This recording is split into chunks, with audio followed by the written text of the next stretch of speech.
আসসালামু আলাইকুম বন্ধুরা। অন্য ধর্মের এক হিন্দু তরুণী গভীর রাতে ইমামের বাড়িতে কেন এসেছিল এবং ইমাম সাহেব এই সুন্দর রমণীর সঙ্গে কি ব্যবহার করল জানতে হলে আমাদের এই ভিডিওটি সম্পূর্ণ দেখুন। সেই সঙ্গে ভিডিওটি যদি ভালো লাগে তাহলে আমাদের চ্যানেলটি সাবস্ক্রাইব করে রাখবেন। একটি অন্ধকার রাতের কাহিনী। প্রাচীন নগরী শাহীনগর।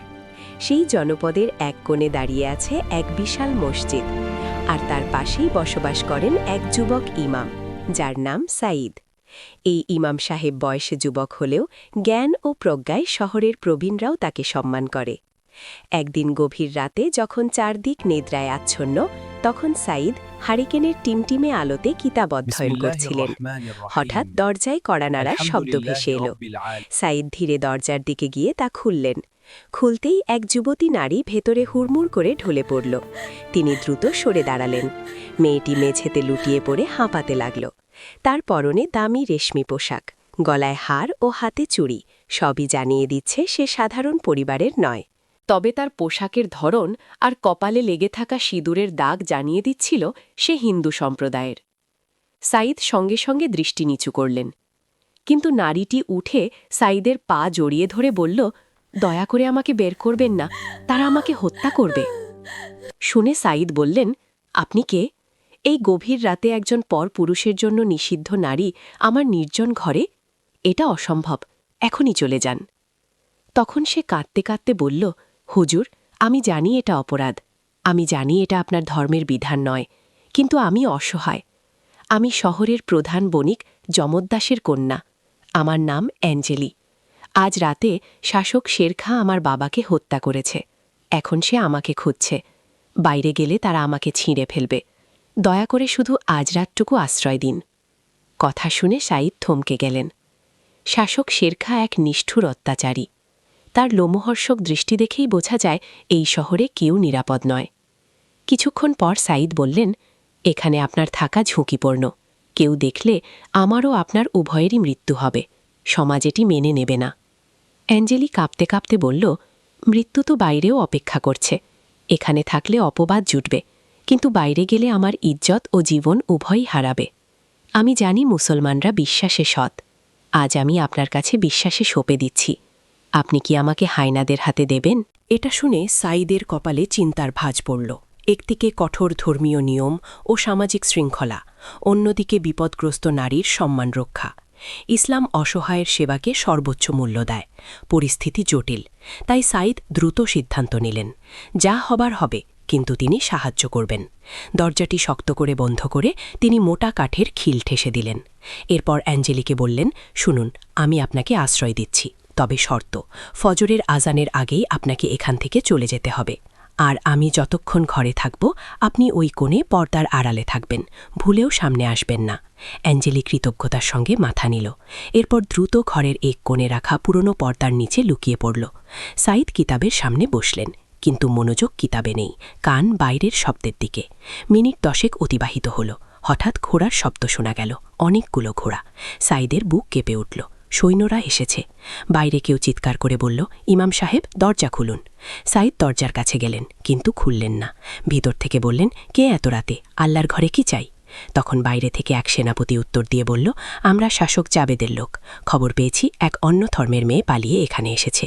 কেউ তাকে দেখেছে, সে মসজিদের সীমানায় ঢুকেছে। দরজা খুলুন, আমরা তল্লাশি করব।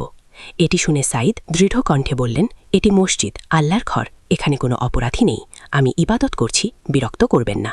সেনাপতি অট্ট হাসি দিয়ে বলল, ইবাদত পরে হবে, আমাদের কাছে খবর পাকা।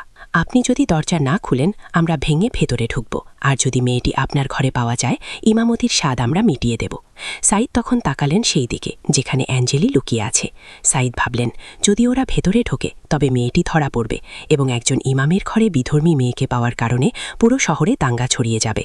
মুসলমানদের সম্মান ক্ষতিগ্রস্ত হবে, আর মেয়েটিকে তাদের হাতে দেওয়া মানে তাকে পাশবিকতার মুখে ঠেলে দেওয়া।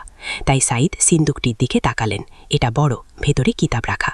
ফিসফিস করে বললেন, ওরা দরজা ভেঙে ফেলবে, আপনাকে এই সিন্দুকের ভেতরে ঢুকতে হবে। শ্বাস নিতে কষ্ট হবে, তবে অন্য উপায় নেই। আমি ওদের বিদায় করার চেষ্টা করছি। এটি শুনে অ্যাঞ্জেলি কোনো প্রশ্ন না করে দ্রুত সিন্দুকের ভেতরে ঢুকে কুঁকড়ে বসল। সাঈদ তখন সিন্দুকের ডালা বন্ধ করলেন। তবে পুরোপুরি তালা দিলেন না, যেন সামান্য বাতাস ঢুকতে পারে। এরপর তিনি একটি জুব্বাটি সিন্দুকের উপর ছড়িয়ে দিলেন এবং জায়নামাজ বিছিয়ে সিন্দুকের সামনেই নামাজে দাঁড়ালেন। ঠিক তখনই দরজার খিল মরমর করে ভেঙে কয়েকজন সশস্ত্র সৈন্য প্রবেশ করল, হাতে খোলা তলোয়ার। সেনাপতি সামনে এগিয়ে এল। সাইদ নামাজে নড়লেন না, সেজদায় পড়ে রইলেন। সৈন্যরা পুরো ঘর তল্লাশি করল, কিন্তু কেউ নেই। সেনাপতির দৃষ্টি পড়ল সেজদারত সাইদের সামনে থাকা বড় সিন্দুকের দিকে, যার উপর সাইদের জুব্বা রাখা। সে তলোয়ারে জুব্বা সরালেও সাইদের সেজদা শেষ হয়নি। ঠিক তখন বাইরে থেকে আরেকজন সৈন্য দৌড়ে এলো এবং বলল, সেনাপতি সাহেব, খবর পাওয়া গেছে মেয়েটিকে নদীর ঘাটের দিকে দৌড় গেছে। আমরা এখানে সময় নষ্ট করছি। সেনাপতি একবার সাইদের দিকে তাকালো, তারপর সিন্দুকের দিকে। তার মনের সন্দেহ তখনও যায়নি। তারপর বলল, সাইদ সাহেব, নামাজ কি শেষ হবে না, নাকি নামাজ শেষ হলেই কোনো গোপন সত্য বের হবে?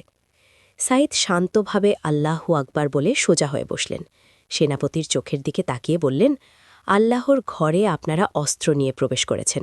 এটা কি শাসকের হুকুম, নাকি আপনারা আল্লাহর চেয়েও বড় ক্ষমতার অধিকারী? সেনাপতি ধমক দিয়ে বলল, তর্ক করবেন না, সিন্দুকে কি আছে? সাইদ বিন্দুমাত্র বিচলিত না হয়ে বললেন, কিতাব, আল্লাহর কালাম, চাইলে খুলে দেখতে পারেন। তবে মনে রাখবেন, যদি সেখানে আপনারা যা খুঁজছেন তা না পান, তাহলে আল্লাহর ঘরের অবমাননার জন্য কিয়ামতের দিন জবাব দিতে হবে। সাইদের কণ্ঠে এমনও গাম্ভীর্য ছিল যে সেনাপতি মুহূর্তের জন্য থমকে গেল। সে ভাবল, একজন ইমাম মিথ্যা বলবে না। সেনাপতি তখন সঙ্গীদের বলল, চলো ঘাটে যাই, এখানে সময় নষ্ট করে লাভ নেই। এরপর সৈন্যরা বেরিয়ে গেল। সাইদ দ্রুত মুঠে দরজাটা কোনো মতে আটকে দিলেন। তারপর দৌড়ে গিয়ে সিন্দুকের ডালা খুললেন। কিন্তু অ্যাঞ্জেলি এতক্ষণে জ্ঞান হারিয়েছে। অক্সিজেনের অভাবে মুখ নীল হয়ে গেছে। সাইদ দ্রুত তাকে সিন্দুক থেকে বের করে মেঝেতে শুইয়ে দিলেন এবং হাতে পানি নিয়ে মুখে ছিটিয়ে দিলেন। কিছুক্ষণ পর অ্যাঞ্জেলি চোখ মেলল। সাইদ স্বস্তির নিঃশ্বাস ফেলে বললেন, ওরা চলে গেছে, তবে বেশিক্ষণ দূরে থাকবে না। ঘাটে গিয়ে যখন দেখবে আপনি নেই, তারা আবার এদিকেই আসবে বা শহরে অভিযান চালাবে। এটা শুনে অ্যাঞ্জেলি উঠে বসল এবং কৃতজ্ঞতার সুরে বলল, আপনি আমার জীবন বাঁচিয়েছেন, কিন্তু এখন আমি কোথায় যাব? আমার বাড়ি ওরা পুড়িয়ে দিয়েছে, আত্মীয়রা ভয়ে কেউ দরজা খুলবে না। সাইদ কিছুক্ষণ চিন্তা করে বললেন, শহরের পশ্চিম গেটের কাছে পুরানো গোরস্থান আছে। সেখানে একজন বৃদ্ধ খাদেম থাকেন, নাম কবির চাচা। তিনি আমার পরিচিত এবং অত্যন্ত বিশ্বস্ত। আপাতত আপনাকে সেখানে রেখে আসার ছাড়া আর কোনো পথ নেই। তবে সমস্যা হল, পশ্চিম গেটে পৌঁছতে হলে শহরের প্রধান বাজার পার করতে হবে এবং এখন সেখানে প্রহরীদের নজরদারি আছে। অ্যাঞ্জেলি বলল, আমি প্রস্তুত, আপনি যা বলবেন আমি তাই করব। সাইদ বললেন, আপনার এই পোশাকে যাওয়া যাবে না, এটি দেখলেই ওরা চিনতে পারবে। এরপর তিনি আলমারি থেকে একটি কালো বোরখা বের করলেন। এটি তার মায়ের স্মৃতিচিহ্ন, তিনি যত্ন করে রেখেছিলেন। সাইদ বললেন, এটি পরুন, আপাদমস্তক ঢেকে রাখুন, আর কোনো কথা বলবেন না। যদি কেউ প্রশ্ন করে, আমি উত্তর দেব। আপনি আমার স্ত্রী সেজে আমার সাথে যাবেন। এটি শুনে অ্যাঞ্জেলি চমকে বলল, তাহলে কি স্ত্রীর পরিচয় দিব? সাইদ বললেন, হ্যাঁ, অন্য উপায় নেই। যদি প্রহরীরা আটকায়, আমি বলবো আমার স্ত্রী অসুস্থ, তাকে হাকিমের কাছে নিয়ে যাচ্ছি। বোরখা পরার পর অ্যাঞ্জেলি যেন সম্পূর্ণ অন্য মানুষ হয়ে গেল। এরপর তারা দুজন গভীর রাতের জনমানবহীন রাস্তায় নামল। ইমাম সাইদ সামনে, পেছনে বোরখা পরিহিতা অ্যাঞ্জেলি। কিছুদূর এগোলে বাজারের মোড়ে তারা দেখল একদল মশালধারী প্রহরী দাঁড়িয়ে আছে, প্রত্যেককে থামাচ্ছে। সাইদ অ্যাঞ্জেলিকে ফিসফিস করে বললেন, ভয় পাবেন না, শুধু আমার পাশে থাকবেন, হাত ধরবেন না, দূরত্ব বজায় রাখবেন, কিন্তু খুব দূরে যাবেন না। প্রহরীদের সামনে আসতেই একজন পথরোধ করল, দাঁড়ান, এত রাতে কোথায় যাচ্ছেন? সাইদ হারিকেন নুয়ে ধরলেন যেন আলো তার মুখে পড়ে এবং বললেন, আমি মসজিদের ইমাম সাইদ। প্রহরী তা চিনতে পেরে বলল, ও হুজুর, মাফ করবেন, কিন্তু এত রাতে কোথায় যাচ্ছেন? সাইদ শান্ত গলায় বললেন, আমার স্ত্রী হঠাৎ অসুস্থ হয়ে পড়েছে, পেটে তীব্র ব্যথা, তাকে পশ্চিম পাড়ার আফসার হাকিমের কাছে নিয়ে যাচ্ছি, দেরি করা সম্ভব না। সেখানে দাঁড়ানো ছিল এক বিশাল দেহী জল্লাদ, নাম আকরাম। সে মানুষের গন্ধ থেকে বলতে পারে কে আপন কে পর। আকরাম দূর থেকে তাদের আসতে দেখল এবং কুঠার মাটিতে ঠেস দিয়ে হুঙ্কার দিল, থামো। সাইদ থমকে দাঁড়ালেন। এই লোককে কথায় ভোলানো যায় না। আকরাম এগিয়ে এঞ্জলির দিকে তাকালো, কাছে গিয়ে গভীর শ্বাস নিল। কর্কশ গলায় বলল, এই নারীর শরীর থেকে দামি সুগন্ধি ও রেশমি কাপড়ের ঘ্রাণ আসছে। গরিব ইমামের বউ রেশমি কাপড় পরে না, আর হুজুরের বউয়ের পায়ে সোনার নুপুর থাকে না। সাঈদ শিউর ওঠা অনুভব করলেন। বোরখার নিচে অ্যাঞ্জলির পায়ে থাকা নুপুর বা কাপড় দেখা যায়নি। আকরাম কুঠার তুলে বলল, বোরখা খোলো, আমি দেখতে চাই কে ভেতরে। সাঈদ আকরামের সামনে গিয়ে দাঁড়ালেন। তার হাতে কোনো অস্ত্র নেই, শুধুমাত্র ইমানি তেজ। তারপর বললেন, নারীর গায়ের কাপড়ে হাত দেওয়ার আগে আমাকে মারতে হবে। এটি শুনে আকরাম হেসে বলল, ঠিক আছে, তাহলে তাই হোক। কুঠার ঘোরালো। ঠিক তখনই অন্ধকার থেকে একটি তীর বিধল আকরামের হাতে, ফলে কুঠার ছিটকে পড়ল। এ সময় অন্ধকার থেকে পরিচিত এক কণ্ঠস্বর ভেসে এলো, দৌড়ান হুজুর। সাঈদ ও এঞ্জলি মুহূর্ত দেরি না করে গেটের পাশের ছোট সুড়ঙ্গ পথের দিকে দৌড় দিল। সুড়ঙ্গ দিয়ে শহরের বাইরে বের হয়ে তারা গোরস্থানের দিকে ছুটল। অন্ধকারে হোঁচট খেতে খেতে তারা এগোচ্ছে। এঞ্জলির বোরখার নিচে ভারী রেশমি কাপড় শরীরের সাথে লেপ্টে আছে, তাই দৌড়ানো কঠিন, কিন্তু থামার উপায় নেই। পেছনে মশালের আলো আর সৈন্যদের চিৎকার শোনা যাচ্ছে। শেষে তারা গোরস্থানের সীমানা প্রাচীরের কাছে পৌঁছে থামল। জায়গাটা জনবসতি থেকে বেশ দূরে, প্রাচীন ঝাউগাছের জঙ্গলে ঘেরা। দেয়ালের এক ভাঙা অংশ দিয়ে তারা প্রবেশ করল। গোরস্থানের পরিবেশ ভুতুরে, শত শত বছর পুরনো কবর, কিছু ভেঙে গেছে, কিছু আগাছায় ঢাকা। মাঝখানে ছোট একটি কুঁড়েঘর, যেখানে থাকার কথা সেই বৃদ্ধ খাদেমের। সাঈদ কুঁড়ে ঘরের দিকে এগলেন। ভেতর থেকে টিম টিম করে আলো জ্বলছে। দরজায় গিয়ে বললেন, কবির চাচা, আমি সাঈদ, দরজা খুলুন, খুব জরুরি। কিছুক্ষণ পর কবির চাচা এসে দরজা খুলল এবং বলল, সাঈদ, এত রাতে মরা মানুষের দেশে জীবিতদের কি কাজ? তিনি সাঈদের পেছনে বোরখা পরা অঞ্জরিকে দেখে ভ্রু কুচকালেন এবং বললেন, সঙ্গে কে? মৃত্যু কি এক জোড়ায় এসেছে? সাঈদ দ্রুত ঘরে ঢুকে অঞ্জলিকে ইশারা করলেন ভেতরে আসতে। তিনি বৃদ্ধের হাত ধরে বললেন, চাচা, হেয়ালি করার সময় নেই। শাসনকর্তার লোক আমাদের খুঁজছে, এখানেই লুকিয়ে রাখতে হবে। আপনার ছাড়া বিশ্বাস করার মতো কেউ নেই। কবির চাচা অঞ্জলির দিকে তাকিয়ে কিছুক্ষণ ভাবলেন, তারপর বললেন, শাসনকর্তার লোক তো জ্যান্ত মানুষকে মারে, মরা মানুষকে ভয় পায় না, এখানেও তারা আসবে। সাঈদ বললেন, অন্তত আজকের রাতটা, কাল ভোরে আমি অন্য ব্যবস্থা করব। এই কথা শুনে বৃদ্ধ মাথা নেড়ে বললেন, ঠিক আছে, তবে মাটির ওপর থাকা নিরাপদ নয়। গোরস্থানের নিচে পুরনো একটি সুড়ঙ্গ আছে, যা অনেক আগে লুঠনকারীরা ব্যবহার করত, এখন কেউ চেনে না, তোরা সেখানে যা। অতপর বৃদ্ধ ভরের মেঝের একটি পুরনো চট সরালেন। নিচে একটি কাঠে পাটাতন ছিল, সেটা তুলতেই অন্ধকার সিঁড়ি দেখা গেল। নিচ থেকে ধূসর গন্ধ উঠতে লাগল। বৃদ্ধ বললেন, দ্রুত নামো, আমি ওপর থেকে বন্ধ করে দেব। সাঈদ হারিকেন হাতে নিলেন। অ্যাঞ্জলি ভয়ে তার হাত খামচে ধরল। সাঈদ কিছু বললেন না, সাবধানীভাবে সিঁড়ি দিয়ে নিচে নামতে শুরু করলেন। সুড়ঙ্গটি মাটির অনেক নিচে। হারিকেনের আলোয় দেখা গেল দুপাশে সারি সারি কঙ্কাল পড়ে আছে, সম্ভবত সেই লুঠনকারীরা যারা পথ হারিয়ে এখানেই মারা গিয়েছিল। অ্যাঞ্জলি ভয়ে চিৎকার দিতে গিয়েও নিজেকে সামলাল। সাঈদ বললেন, ভয় পাবেন না, মৃতরা ক্ষতি করে না, জীবিতরাই ভয়ের কারণ। অতপর তারা সুড়ঙ্গের শেষ মাথায় পৌঁছাল।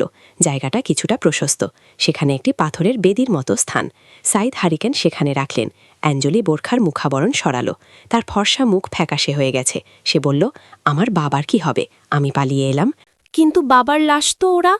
অ্যাঞ্জলি কাঁপতে কাঁপতে বলল। সাঈদ বললেন, এখন এসব ভেবে লাভ নেই, আগে আপনাকে বাঁচতে হবে। আপনার কাছে কি কোনো মোহর বা মূল্যবান কিছু আছে? কারণ পালানোর জন্য অর্থের প্রয়োজন। অ্যাঞ্জলি তার গলার হার আর হাতের দামি চুড়িগুলো দেখিয়ে বলল, এগুলো অনেক দামি, কিন্তু বিক্রি করতে গেলে ধরা পড়ব। সাঈদ চিন্তিত মুখে বললেন, ঠিক বলেছেন, এগুলো এখন সম্পদের চেয়ে বিপদ বেশি, লুকিয়ে রাখতে হবে। হঠাৎ উপর থেকে ধূপধাপ শব্দ শোনা গেল। কেউ কুঁড়ে ঘরের মেঝেতে জোরে জোরে পা ফেলছে। এরপর বৃদ্ধ খাদেমের আর্তনাদ শোনা গেল, বুড়ো, ওরা কোথায় গেল? আমরা দেখেছি ওরা এদিকেই এসেছে। এইসব শুনে অ্যাঞ্জলি ভয়ে সাঈদের দিকে তাকাল। সাঈদ ঠোঁটে আঙুল দিয়ে চুপ করতে বললেন। তারা নিঃশ্বাস বন্ধ করে অপেক্ষা করতে লাগল। হঠাৎ উপর থেকে এক ভারী গলার আওয়াজ এলো। সারা ঘর খুঁজলাম, কোথাও নেই, মনে হয় জঙ্গলে পালিয়েছে। বুড়োটাকে বেঁধে রাখ, ফেরার পথে জেরা করা যাবে। সৈন্যরা বেরিয়ে গেলেও সাঈদ নিশ্চিন্ত হতে পারলেন না। তিনি জানেন শাসনকর্তার বিশেষ বাহিনীর রক্তপিপাসু দল এত সহজে হাল ছাড়ে না, তারা গন্ধ সুখে শিকার ধরে। এভাবে ঘণ্টাখানিক পর সব শান্ত হয়ে গেল। সাঈদ বললেন, আমাদের এখান থেকে বের হতে হবে, কিন্তু সেই পথ দিয়ে নয় যেখান দিয়ে এসেছি। এই সুড়ঙ্গের অন্য কোনো মুখ থাকার কথা। তিনি হারিকেনটা নিয়ে দেয়ালগুলো পরীক্ষা করতে লাগলেন। সুড়ঙ্গের শেষ প্রান্তে একটা দেয়াল দেখে মনে হল সেটা আলগা পাথর দিয়ে তৈরি। সাইদ ধাক্কা দিতেই একটা পাথর মরে উঠল। তারপর তিনি আর এঞ্জলি মিলে পাথরগুলো সরাতে লাগলেন। পাথর সরানোর পর ওপাশে দেখা গেল আরেকটা অন্ধকার পথ, কিন্তু সেখান থেকে বাতাসের ঝাপটা আসছে, মানে ওটা বাইরের দিকে গেছে। তাই সাইদ বললেন, চলুন এদিকেই যাই। এরপর তারা সেই নতুন পথ ধরে হাঁটলেন। অনেকটা হাঁটার পর তারা একটি ঝোপের আড়ালে বের হলেন। জায়গাটা অচেনা, দূরে শহরের আলো দেখা যাচ্ছে, কিন্তু উল্টো দিকে। তারা শহরের প্রাচীরের বাইরে চলে এসেছেন। অ্যাঞ্জেলি বলল, এটা কোথায়? সাইদ চারপাশ দেখে বললেন, এটা কালভৈরব ডেলা। এখান থেকে নদী খুব কাছে, আমাদের নদী পার হতে হবে। কিন্তু নদীর ঘাটে যাওয়ার আগে তাদের পথ আটকাল একটি ছায়ামূর্তি। ছায়ামূর্তিটি ঝোপের আড়াল থেকে বের হয়ে এলো, তার হাতে ধনুক, মুখ কালো কাপড়ে ঢাকা। সে বলল, আমি জানতাম তোমরা এই পথেই বের হবে। তবে কণ্ঠটি নারীর মতো শোনাছিল। সাইদ সতর্ক হয়ে দাঁড়ালেন। তুমি কে? তুমি কি গেটে সেই তীর ছুঁড়েছে? ছায়ামূর্তি তখন মুখের কাপড় সরাল। এক তেজস্বী দীপ্ত তরুণী, তার চোখের দৃষ্টি তীক্ষ্ণ। সে বলল, আমার নাম রেশমা, আমি শেরখার প্রাসাদে কাজ করি, কিন্তু বিদ্রোহীদের গুপ্তচর। অ্যাঞ্জেলি বেবিকে বাঁচানো আমার দায়িত্ব। অ্যাঞ্জেলি অবাক হয়ে বলল, তুমি আমাকে চেনো? রাইসা বলল, আপনার বাবা আমাদের অনেক সাহায্য করতেন, তার মৃত্যুর খবর পেয়েই আমি বেরিয়েছি। ইমাম সাহেব, আপনি অনেক ঝুঁকি নিয়েছেন, এখন দায়িত্ব আমার। সাইদ বললেন, তুমি একা পারবে না, শেরখানের বাহিনী তোমাদের গন্ধ পেয়ে যাবে, নদী পার হওয়া সহজ হবে না। রাইসা বলল, নদী পারের জন্য নৌকা তৈরি আছে, কিন্তু সমস্যা অন্য জায়গায়। শাসনকর্তা শহরের সব মাঝিকে আটকে রেখেছে, যাতে কেউ পালাতে না পারে। আমাদের নিজেদেরই নৌকা চালাতে হবে। তাছাড়া নদীতেও আজ রাতে রাজকীয় টহল চলছে। সাইদ বললেন, তাহলে উপায় কি? রাইসা পকেট থেকে একটি মানচিত্র বের করে দেখালেন। শহরের উত্তরে একটি পুরনো নীলকুঠি আছে, সেখান দিয়ে নদীর নিচে গোপন ড্রেনেজ সিস্টেম আছে। ওটা দিয়ে আমরা সরাসরি নদীর ওপারে দুর্গে পৌঁছাতে পারব না, কিন্তু জঙ্গলে উঠতে পারব। পথটা বিপজ্জনক, সাপ আর চোখে ভরা। অ্যাঞ্জেলি বলল, আমি আর পারছি না, আমার পা আর চলছে না। সাইদ বললেন, থমার সময় নেই, চলুন নীলকুঠির দিকে। অতপর তারা তিনজন অন্ধকারের মধ্য দিয়ে উত্তর দিকে রওনা দিল। তারা জানত না তাদের পিছু নিয়েছে সেই জল্লাদ আকরাম। গেটে তীরের আঘাত তার হাতে লাগলেও সে দমে যায়নি। লোক্ত পড়া হাত নিয়ে কুকুরের মতো গন্ধ শুকে শুকে তাদের পিছু চলল। তার সঙ্গে ছিল আরও 10 জন দুর্ধর্ষ যোদ্ধা। নীলকুঠির কাছে পৌঁছাতে পৌঁছাতে ভোর হয়ে গেল। দূর থেকে আজানের ধ্বনি ভেসে আসছে। সাইদের মনটা হুহু করে উঠল। আজ ফজরের নামাজ তিনি তার মসজিদে পড়াতে পারলেন না, হয়তো আর কখনো পারবেন না। পুরনো নীলকুঠিটা বিশাল পাথরের তৈরি, নিচ দিয়ে কালো নোংরা পানি নদীতে পড়ছে। তখন রাইসা বলল, আমাদের এই নোংরা পানির মধ্য দিয়ে যেতে হবে। এঞ্জেলি ঘৃণায় নাক ছিটকাল, কিন্তু কিছু বলল না। তারা নামতে শুরু করল। পানি কোমর সমান এবং প্রচণ্ড দুর্গন্ধময়। হঠাৎ পেছনে বিকট শব্দ হল। আকরাম তার বাহিনী নিয়ে হাজির। চিৎকার করে বলল, ওরে শয়তানের বাচ্চারা, ভেবেছিস পালাতে পারবি? সৈন্যরা তাদের ঘিরে ফেলতে শুরু করল। সামনে নদী, পেছনে আকরাম, দুই পাশ বন্ধ। সাইদ রাইসাকে বললেন, তোমরা ড্রেনের ভেতরে ঢোকো, আমি ওদের আটকাচ্ছি। রাইসা বলল, অসম্ভব, আপনি মারা যাবেন। সাইদ হেসে বললেন, ইমামের কাজ শুধু নামাজ পড়ানো নয়, জালিমের সামনে দাঁড়ানো। তোমরা যাও। বন্ধুরা, ভিডিওটা কেমন লাগলো অবশ্যই কমেন্ট করে জানাবেন এবং আমাদের চ্যানেলটি সাবস্ক্রাইব করবেন। আশা করি যেন প্রতিনিয়ত এ ধরনের ভিডিও আপনাদের কাছে পৌঁছে দিতে পারি, ইনশাআল্লাহ।